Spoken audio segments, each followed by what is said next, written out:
As the name implies, a proxy server is a server that's sitting in the middle of a communication that's making requests for you. You're not directly communicating out, for instance, to a web server at Google. You're communicating to a proxy server, and that proxy server is communicating to Google. Google is replying back to the proxy server, and the proxy server is then communicating to you.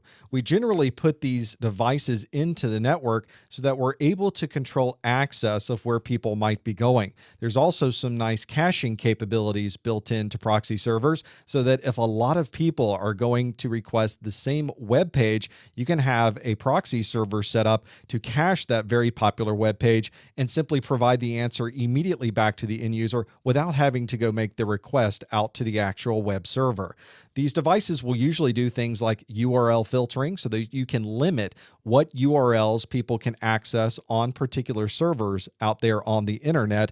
And you can also have these devices do content scanning. So once the request is applied back from the server, you get a response from a website, you can then have the proxy server scan that information. If you're doing a download, it may do an antivirus scan. If you're pulling down a web page, it may look through that web page for known vulnerabilities just to make sure that nothing bad gets down to the end user's workstation.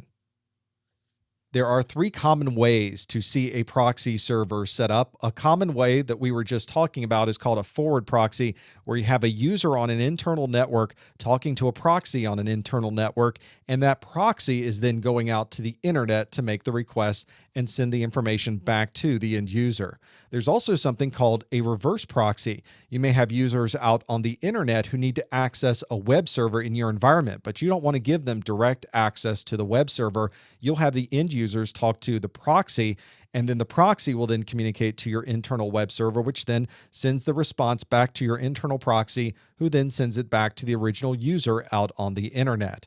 A third type of proxy you might see is something called an open proxy. This is one that's simply out there on the internet and available for you to use, where someone on the internet is wanting to communicate to a different server, but perhaps that user doesn't want that request to seem like it came directly from them. So they'll use an open proxy on the internet to communicate to that website, and that website will then talk back to the proxy, who will then talk back to the end user.